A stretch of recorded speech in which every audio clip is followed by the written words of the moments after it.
Donc voilà, bonjour à tous. Je voulais annoncer hier, j'ai eu la chance que Rallye m'envoie ce rabot. C'est le haut de gamme de leur série puisqu'il s'agit du 220 Evolution N. C'est un rabot totalement différent par sa philosophie de ceux que j'utilise d'habitude. Tout simplement parce que c'est un rabot qui fonctionne tout de suite. Il n'y a pas d'affûtage, les lames sont interchangeables. Le réglage, hop là, ça y est, la lame est rentrée. Ici, on règle la profondeur. Donc c'est un rabot facile d'utilisation. Et petite cerise sur le gâteau, j'ai autant vous le dire tout de suite, c'est un rabot qui marche bien. Vous avez ici sous les yeux un morceau de frêne plus que torturé avec du fil vraiment dans tous les sens et que j'ai l'habitude, que je conserve pour pouvoir le tester, pour pouvoir avoir un point de repère quand je teste différents rabots. Ici, ce rabot, il a beau être complètement automatique, sauf qu'il faut le pousser avec les mains, il s'en sort drôlement bien et on a un fini qui ne réclame pas de ponçage ou alors vraiment minimum, alors que ici, comme vous pouvez voir, c'est vraiment un bois compliqué. Bon, regardons plus en détail ce qui caractérise ce rabot pour que vous puissiez vous faire votre propre idée. Donc voilà, première étape, on va contrôler sa géométrie. Je commence par le plus fin, c'est-à-dire ici une lamelle de 5 centièmes, 1/20 de millimètre. On va essayer de ne pas laisser de poussière pour rien fausser.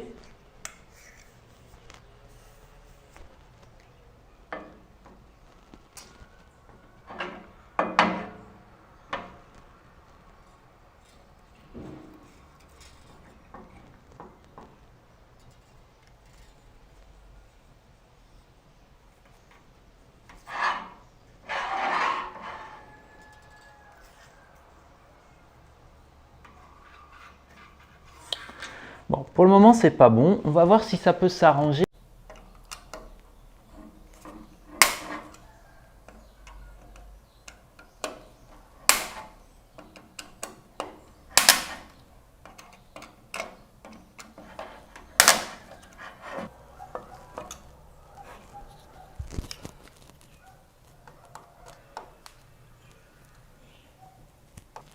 Donc, voilà.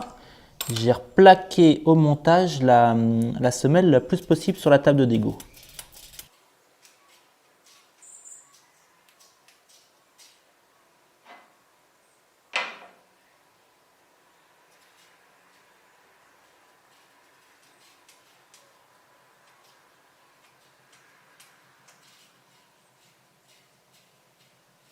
Autant le réglage d'usine pour ce test-là était pas complètement satisfaisant, autant là, une fois que c'est fait, je suis parfaitement adapté sur la table de la dégo rabot. Je suis dans le 20e de millimètre. Passons à la suite. Bon alors, voyons voir à quoi ça ressemble. Déjà, les lames. Dans le petit logement ici, il y en a quelques-unes en réserve, plus une petite clé qui va nous permettre de faire les différents réglages. Alors, la lame, elle pourrait presque faire penser à une lame de rasoir un peu à l'ancienne. Elles ne sont pas parfaitement plates. Alors, je ne sais pas si je vais réussir à vous le montrer. Voilà. Les lames, elles ne sont pas parfaitement rectilignes, légèrement bombées, ce qui permet de ne pas avoir de traces sur les extrémités au moment où on va raboter. Donc ça, c'est bien si on veut pouvoir faire de la finition après. Donc si vous regardez ici de près, vous avez les deux petits Mickey à gauche et à droite, un vers le haut, un vers le bas. Vous les retrouvez ici, un petit Mickey dans un sens, un petit Mickey dans l'autre et un petit point. Ça, tout simplement pour que quand on retourne la lame, qu'on la présente dans ce sens-là ou dans ce sens-là, à chaque fois on va retrouver le bon logement. Donc la pince est faite comme ceci. On a ici un contrefer qui, comme vous pouvez le voir, est affûté. Donc ici, vous voyez que le contrefer est parfaitement rectiligne. C'est une condition sine qua non à ce qu'un rabot ne vibre pas et ne se retrouve pas avec des copeaux qui vont venir se glisser entre la lame et la contre-lame. J'allais me tromper de sens, vous voyez. Là, donc ici, la lame est mise en place. Je peux fermer le rabat. Et vous avez ici une petite molette. On peut augmenter ou réduire cet espace ici entre le bord du contrefer et le tranchant. Cet espace, il est important de le régler le plus fin possible quand on veut faire un travail de finition. Si au contraire vous voulez dégrossir, vous allez pouvoir reculer cet espace. Donc ici, il suffit de descendre, de rabattre, de presser. Et ici, cette petite molette, elle va simplement permettre de faire rentrer ou sortir l'outil. Tant qu'on voit la molette, tant qu'elle est au-dessus, on ne fait rien. Et à peu près à ce niveau-là, on arrête de bouger, sinon on rabote l'établi. Donc voilà, c'est pas plus compliqué que ça. Il y a autre chose de réglable, donc je remonte le fer. Autre chose de réglable sur cet outil, c'est ici la lumière. Donc pareil, la petite clé, là il y a un embout.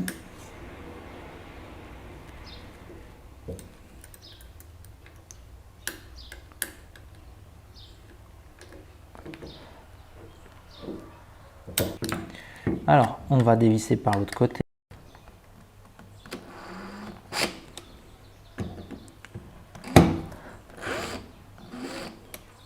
Voilà. Bon. Donc, une fois qu'on a desserré ici, c'est communicant. Et on se retrouve avec une lumière qui est réglable ici. Alors là, on a... je peux pas savoir comment ça fonctionne. Ce qui est étonnant, c'est qu'il y a très peu de jeux, très peu de jeux de manière comme ceci d'avant en arrière, ce qui fait que la semelle va rester plate, modulo ce que j'ai pu vous montrer tout à l'heure, c'est-à-dire le mieux c'est quand même de remettre la semelle à plat au moment où vous allez la serrer. Alors, une fois qu'on a desserré les deux vis ici, on peut régler la lumière plus ou moins fermée et elle peut s'ouvrir de à peu près 4 mm et demi à 1 mm et demi. Et là, c'est mon premier regret en position complètement fermée. Donc quand on est complètement fermé, c'est là où on va garder un appui à ce niveau-là et où on va pouvoir raboter dans les bois les plus difficiles. Il faut vraiment que cette lumière soit la plus fine possible. Donc personnellement, un bon millimètre de plus pour avoir une lumière de l'ordre d'un demi-millimètre, ça aurait été bien et à mon avis, ça ne doit pas énormément compliquer la fabrication. Donc voilà pour le système de réglage de lumière. Je vais le resserrer.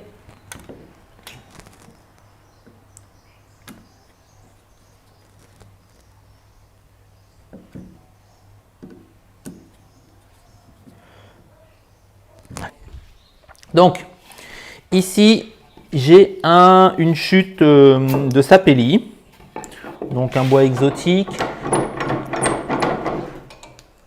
On va commencer par un travail assez simple sur le champ. Donc, ici, je suis à peu près à 0.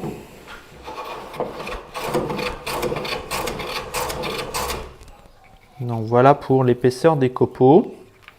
On va essayer d'y aller un peu plus franchement, voir un peu. Donc c'est capable de faire des gros copeaux pour bien dégrossir. Et là pour le coup, on peut voir une petite trace. Faire des aussi gros copeaux, c'est pas ce que je recherche. Donc je vais revenir à une épaisseur beaucoup plus fine. Donc on arrive à faire des copeaux fins.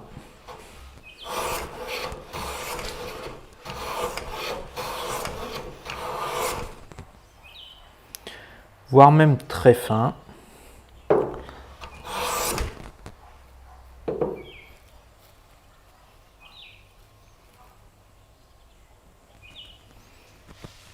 Donc là, ce qui est vraiment étonnant, c'est que ce réglage, il est très très facile. Alors, très bien. Il est capable de faire des copeaux très fins. Voyons voir ce qu'il donne pour dégrossir et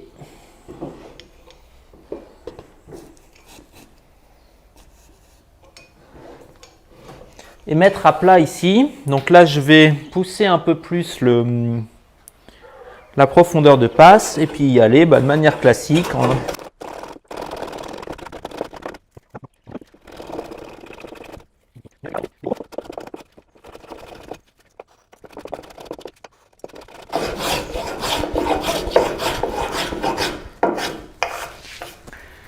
Bon.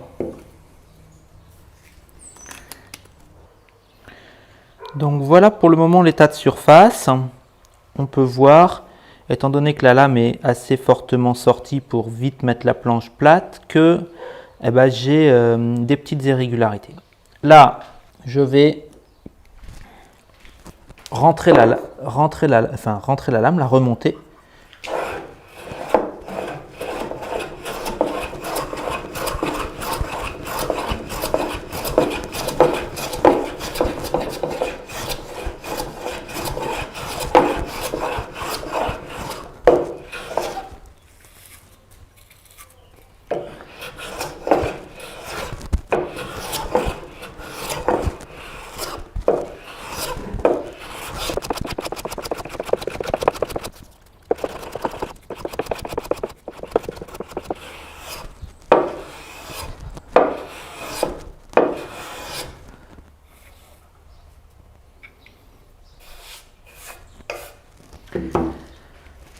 Alors,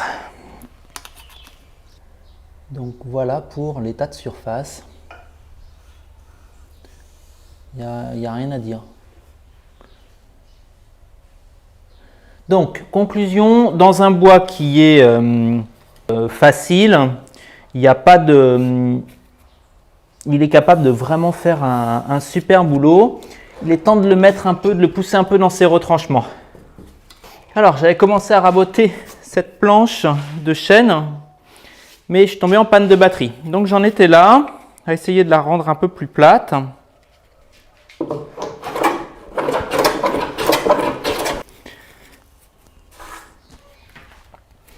Alors, on va regarder ça de près.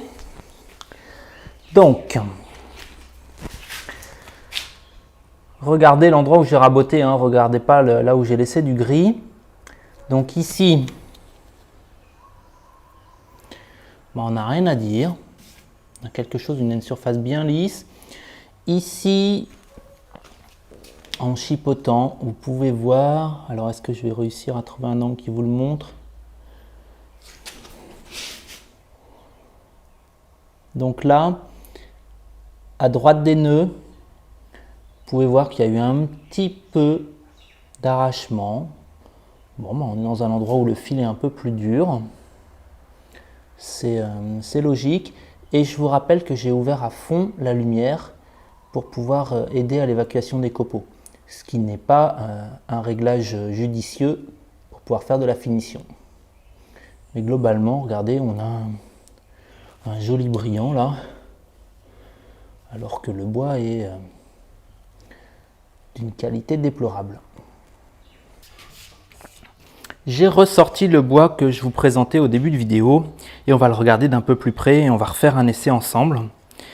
Alors, vue de dessus déjà.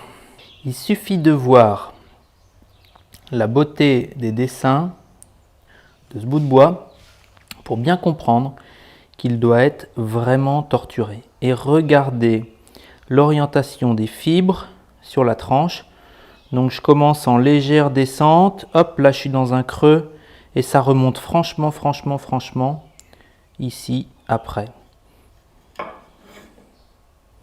Ici, j'ai même fait quelques lignes pour vous aider à comprendre. On voit bien le dessin. Donc, si on regarde ce bout de bois, avec les fibres montantes comme ça ici, il est évident, sauf au départ où elles sont légèrement descendantes, il est évident qu'il faut passer le rabot dans ce sens-là. Moi, ce que je vous propose, c'est de le passer dans l'autre sens, parce qu'un rabot, il est facilement, même de mauvaise qualité, il peut facilement coucher les fibres du bois, mais il aura bien du mal à faire un joli travail si les fibres du bois sont inversées. Donc, je n'ai pas changé le sens, on est bien montant comme ça, et moi, je vais passer le rabot en venant par ici. Donc, je vais sortir la lame.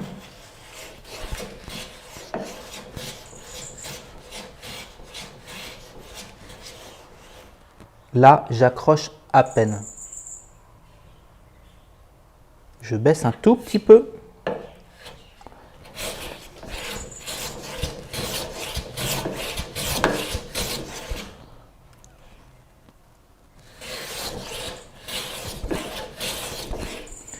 Alors, à quoi ressemblent mes copeaux? Je dois pouvoir faire plus fin. On sent la texture. Je vais mettre près du micro-cravate. Regardez. Il y a un peu de matière, ça fait du bruit. Alors, je vais remonter un tout petit peu.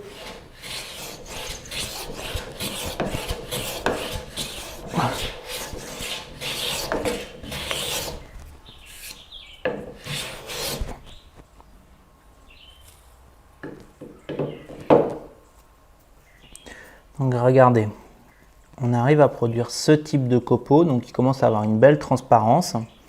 Remarquez aussi que ça ne prend pas toute la largeur de la lame.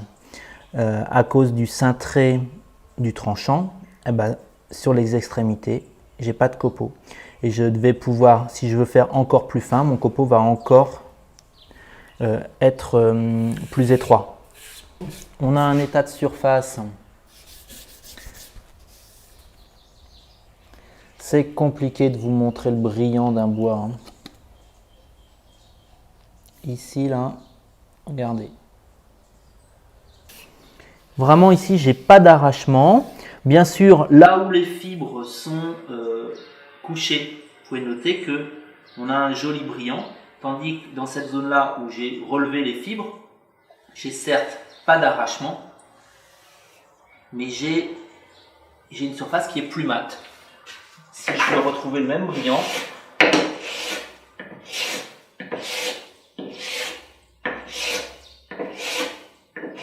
j'espère que ça va passer à la vidéo.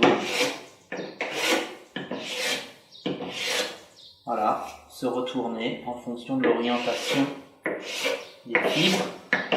C'est Thierry qui va être content de me voir faire ça.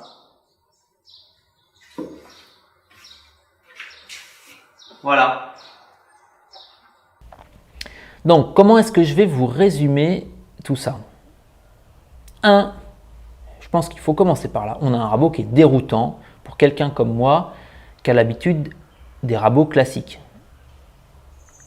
Une structure de semelle faite en petites lamelles d'acier ajustées les unes à côté des autres, une lame interchangeable, des mécanismes totalement différents.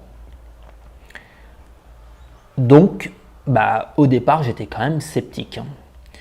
Mais au final, une fois qu'on a réglé la semelle, comme je l'ai fait tout à l'heure, pour qu'elle soit parfaitement plane, on a un rabot qui est rudement efficace. Il est capable d'efficacité dans le gros, en sortant des gros copeaux comme ça, sans plier, parce que je vous laisse imaginer les efforts qu'il faut fournir pour sortir un gros copeau comme ça. Et on a un rabot qui est capable de sortir de la dentelle dans un bois difficile et de faire un super travail. Donc on a un rabot qui est efficace, qui est un petit peu toujours prêt, vu qu'on peut voilà, changer la lame en... je vous laisserai mettre le chronomètre à partir du moment où j'ai commencé.